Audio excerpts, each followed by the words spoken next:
Jaga teman-teman, assalamualaikum warahmatullahi wabarakatuh. Kembali lagi ya bersama saya di channel Dunia Merpati ya. Lalu pada video kali ini saya akan coba sharing nih teman-teman ya. Hal apa sih yang paling tersulit dalam melatih merpati kolong ya? Nah, ini ada beberapa pengalaman saya yang mau saya share kepada teman-teman ya, supaya teman-teman yang lagi bermain kolong atau sedang melatih merpati kolong bisa tahu kesulitan apa aja yang dialami oleh para penghobi merpati, terutama yang dimainkan di kolongannya. Namun sebelum penjelasannya, bagi teman-teman yang baru gabung tapi belum subscribe, silakan ditekan dulu ya tombol subscribe-nya supaya teman-teman gak ketinggalan jika di channel Dunia Merpati ini upload video terbaru seputar burung merpati. Oke, lanjut ke pembahasan utama tentang merpati kolong ya, terutama dari proses latihannya ya. Nah, pertama-tama kalau saya untuk melatih merpati kolong ya, dari bahan ya, misal dari bahan nih, biasanya saya lakukan passing ya, jarak dekat ya, di depan meja ya, paling jarak 5 meter saya passing dulu. Itu adalah giringan pertama.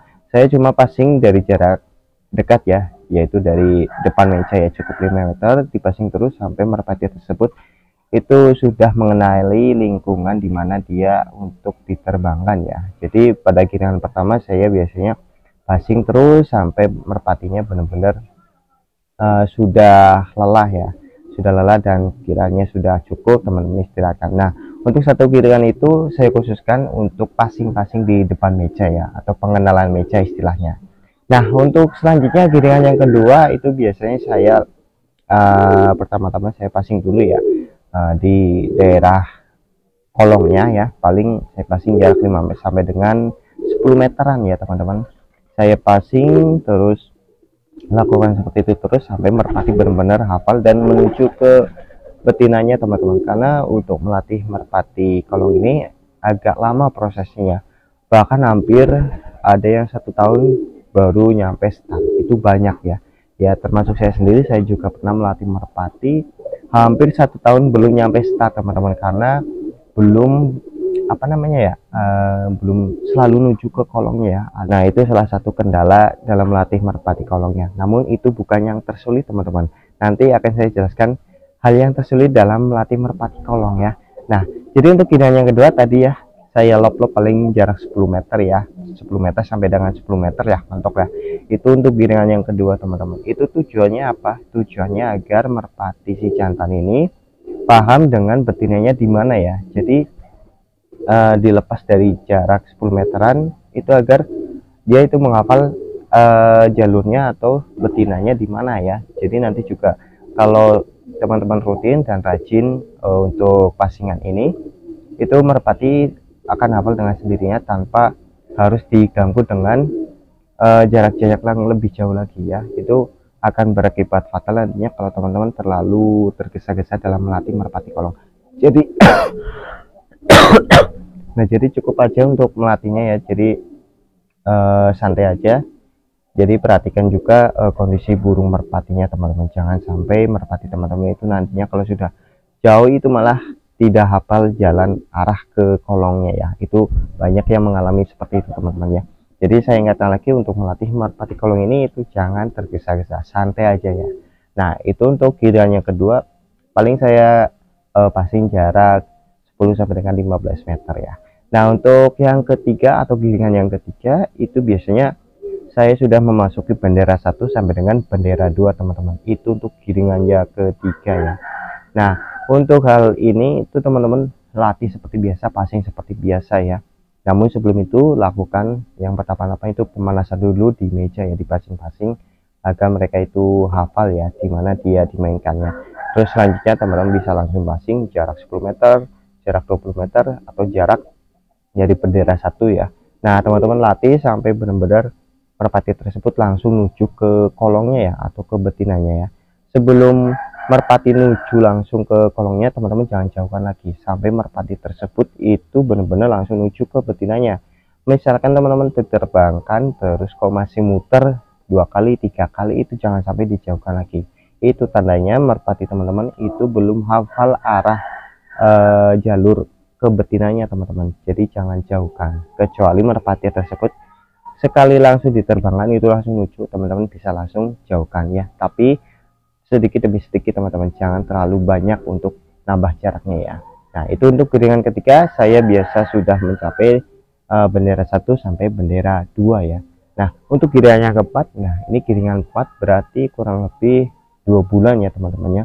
Berarti 2 bulan baru nyampe 2 bendera 2 teman-teman. Nah, tuh cukup lama kan kalau melatih merpati kolong. Nah, memang seperti itu melatihnya teman-teman. Nah, untuk giringan keempat ini biasanya saya lop-lop itu dari bendera 2 sampai dengan bendera 3 ya. Itu di posisi itu merpati biasanya sangat riskan cepat teman-temannya, alias benar-benar sudah lumayan bingung teman, karena dari jarak meja ke bendera 2 itu sudah lumayan jauh teman-teman ya. Nah, dari situ teman-teman itu langsung fokus saja, jangan sampai dijauhkan lagi, cukup nyampe bendera 3 ya, yaitu diantara bendera 2 sampai dengan bendera 3 teman-teman lop-lop terus sampai benar-benar hafal ya, sampai benar-benar hafal merpatinya, jangan sampai muter terus dijauhkannya, benar-benar sampai merpatinya itu langsung menuju ke betinanya ya. Itu untuk khusus giringan yang keempat teman-teman ya. Nah, untuk giringan yang kelima teman-teman bisa jauhkan lagi sampai bendera 4 ya. Nah, sama seperti tadi ya, dari bendera 1 sampai dengan bendera 4 lop-lop seperti biasa ya, sampai benar-benar merpatinya hafal ya. Kalau belum hafal jangan dijauhkan lagi ya. Nah, untuk giringan yang kelima itu biasanya proses merpatinya itu biasanya sudah mulai ngolong teman-teman ya. Kalau lebih dari bendera 4 ya, menuju start itu biasanya kalau merpati sudah hafal itu biasanya sudah mulai ngolong dan sudah mulai terbang tinggi ya. Nah, kalau sudah mulai start itu biasanya di giringan ke-6 atau giringan ke-7 biasanya merpati itu sudah dilatih di start teman-teman ya. Nah, kalau yang belum bisa ngolong atau masih jerocos ke di bawah tali, biasanya saya gunakan untulan untuk melatih merpati tersebut itu agar bisa ngolong teman-teman, meskipun untulannya tidak terlalu kencang, yang penting bisa menuntun merpati tersebut untuk ngolong ya. Itu salah satu cara yang saya lakukan agar merpati saya yang susah ngolong itu agar cepat bisa ngolong teman-teman. Nah, setelah beberapa kali memakai trainer atau untulan atau pelatih, teman-teman bisa lakukan sesekali sendirian ya, apakah merpati tersebut sudah terbiasa ngolong atau belum ya.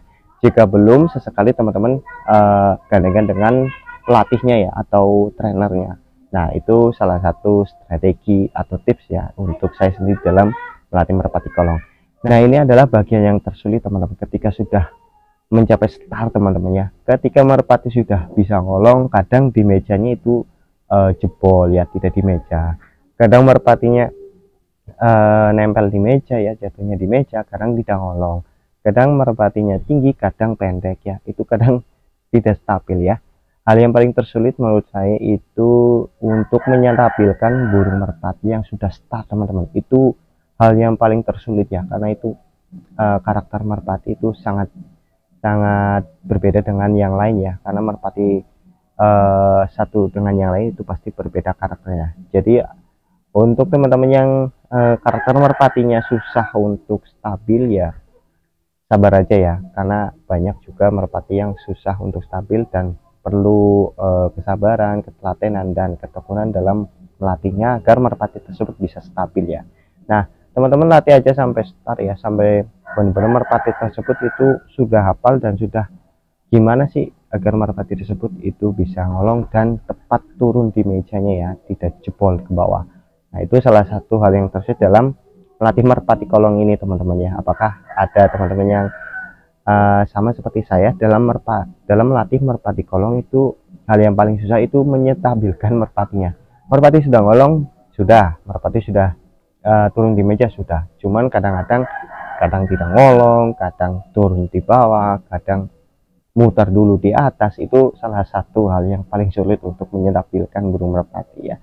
Nah, itu dia untuk beberapa tahap-tahapan dalam melatih merpati kolong, dan yang paling sulit itu dalam menyetabilkan merpati tersebut ketika sudah mencapai start ya.